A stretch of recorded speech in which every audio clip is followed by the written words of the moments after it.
کہ نفع و نقصان، خوشی غمی، ہر لمحہ ہمیں اللہ پر بھروسہ کرنا چاہیے اور اسی سے امید رکھنی چاہیے۔ دنیا کا کوئی بھی انسان ہمیں نہ نفع پہنچا سکتا ہے نہ نقصان پہنچا سکتا ہے، اور نہ ہی کسی غم و خوشی کا باعث بن سکتا ہے۔ سب اللہ کی طرف سے ہے، وہی ہماری تکلیفیں اور دکھ درد دور کرنے والا ہے۔ تو بچوں شعر نمبر 6 ہم دیکھتے ہیں۔ کم ہے جتنی کریں تیری توصیف، تو ہی اعلیٰ ہے اور تو ہی علیم، والی شش جہات واحد ذات، رزاق کائنات رب رحیم۔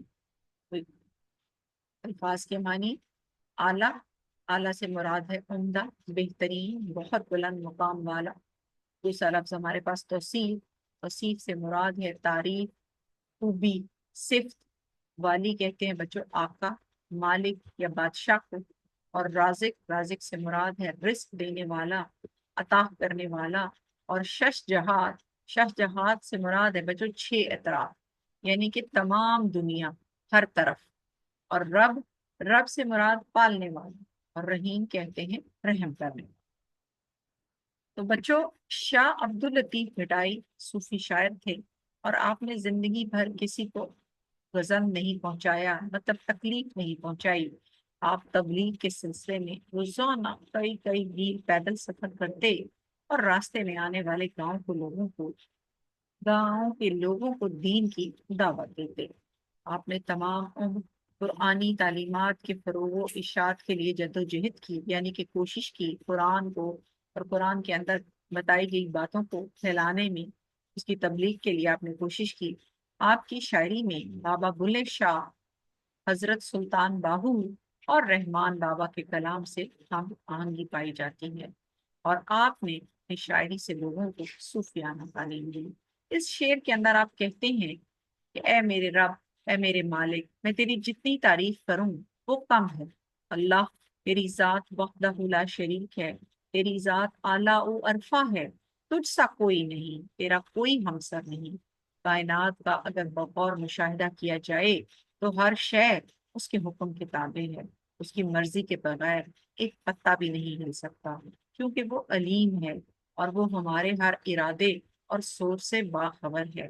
وہ انسان کی شعراء سے زیادہ قریب ہے، یعنی کہ دنیا کی ہر چیز سے زیادہ اللہ ہمارے قریب ہے، اور اللہ کا مقابلہ کائنات کی کسی چیز کے ساتھ نہیں ہے۔ وہ بھی جانتا ہے جو دنیا کا کوئی انسان، ہمارے ارد گرد کھڑا، ہمارے پاس بیٹھا انسان بھی نہیں جان سکتا۔ اللہ ہمارے دل سے، ہمارے ارادے سے، ہمارے سوچ سے، ہر چیز سے باخبر ہوتا ہے۔ تو شاعر کہتے ہیں زمین میں گر گیا لا انتہا کیوں ہوا، جو سمجھ میں آ گیا پھر وہ خدا کیوں کر ہوا۔ یعنی کہ جو زمین کے اندر موجود ہے اور اس کی انتہا ہے، اور جو سمجھ میں آ جائے وہ خدا کی ذات نہیں ہو سکتی۔ تو اس دوسرے مصرے کو ہم دیکھتے ہیں۔ دوسرے مصرے میں شاعر کہتا ہے کہ خداوند کریم کی ذات جو ہے وہ شش جہت ہے، یعنی کہ وہ تمام کائنات میں موجود ہے، ہر جگہ ہر چیز پہ موجود ہے۔ اگرچہ اللہ کا کوئی مادی وجود نہیں ہے کہ جس میں ہم کہیں کہ یہ جو صورت نظر آ رہی ہے، یہ جو چیز نظر آ رہی ہے اس میں اللہ ہے، ایسا نہیں ہے، لیکن کائنات میں موجود نشانیوں سے ہم اسے جان جاتے ہیں۔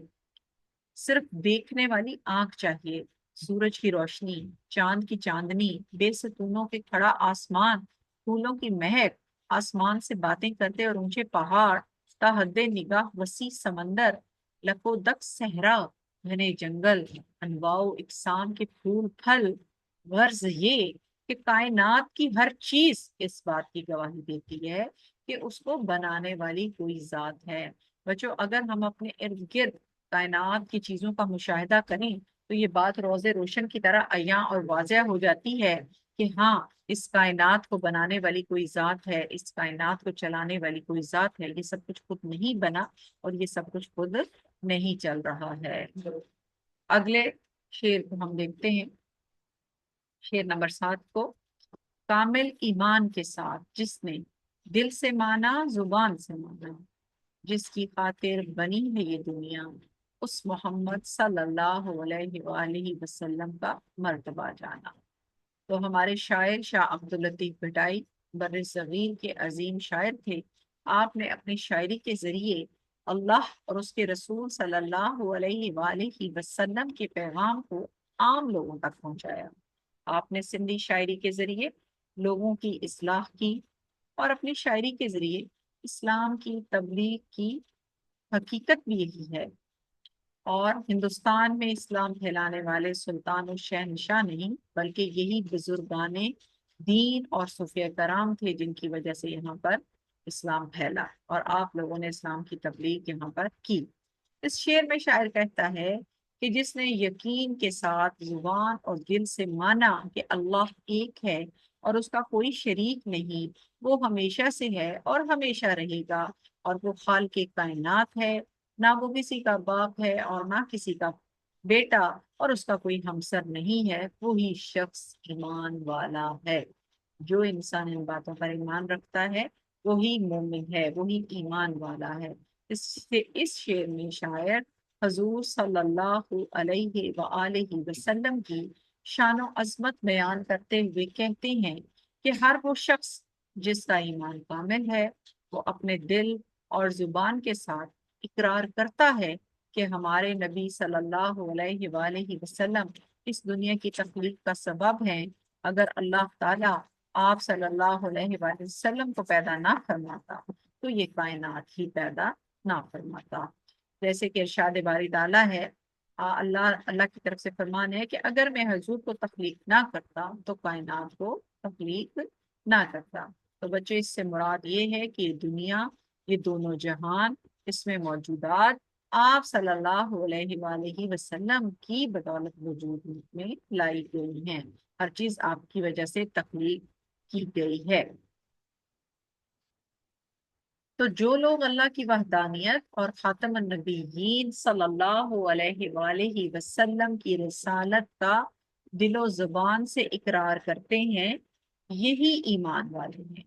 اور اللہ تعالیٰ نے جب تمام روحوں کو عالم ارواح میں اکٹھا کیا تھا، ہم سب سے پوچھا تھا کہ تمہارا رب کون ہے؟ قالوا الست بربکم، تو ہم سب نے کہا تھا کہ تو ہی ہمارا رب ہے، تو سب نے اقرار کیا تھا۔ قرآن مجید میں ارشاد ہوتا ہے کہ اگر تمہیں اللہ سے محبت ہے تو آپ صلی اللہ علیہ وآلہ وسلم کی اتباع کرو، اللہ بھی تم سے محبت کرے گا۔ اس شعر میں شاعر نے آپ صلی اللہ علیہ وآلہ وسلم کا رتبہ پہچاننے کا ذکر کیا ہے اور کہا ہے کہ اللہ کے نبی صلی اللہ علیہ وآلہ وسلم کے رتبے کو، مقام کو پہچانو۔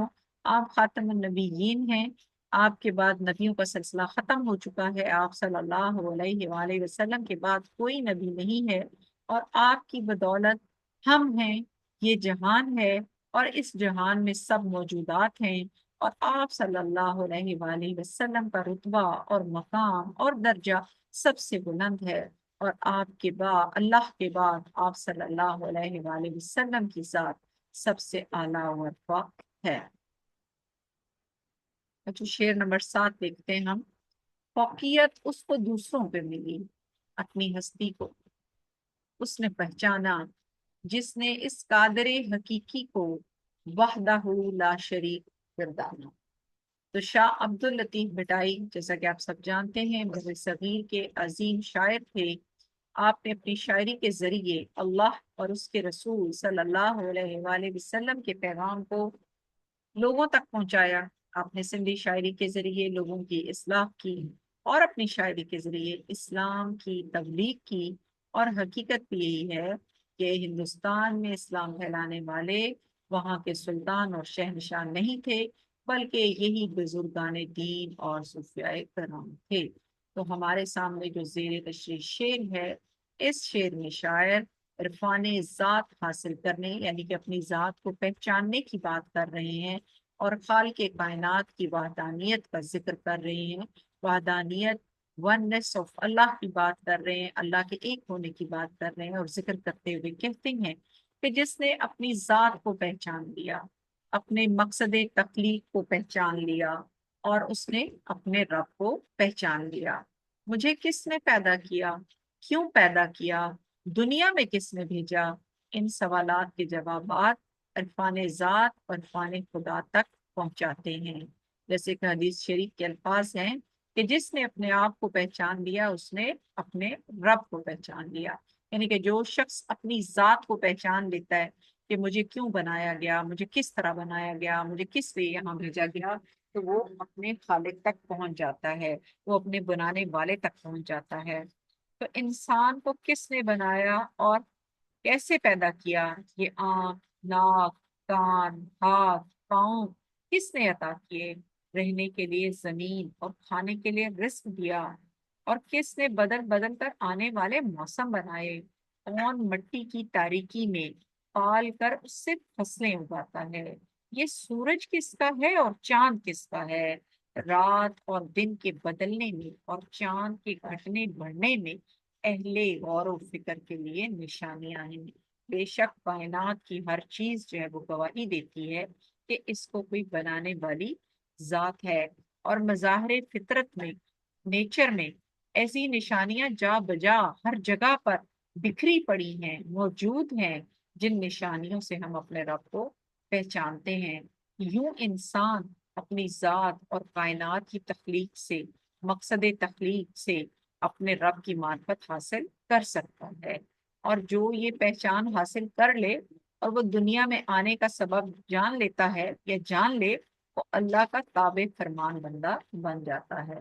پھر وہ تقوی اختیار کر کے مکرم بن جاتا ہے، خاص بندہ بن جاتا ہے، اللہ کا بندہ بن کر فوقیت والا بندہ بن جاتا ہے، بڑے رتبے والا بندہ بن جاتا ہے، جو اپنے مقصد تخلیق کو جان لیتا ہے اور اللہ کا قرب حاصل کر لیتا ہے۔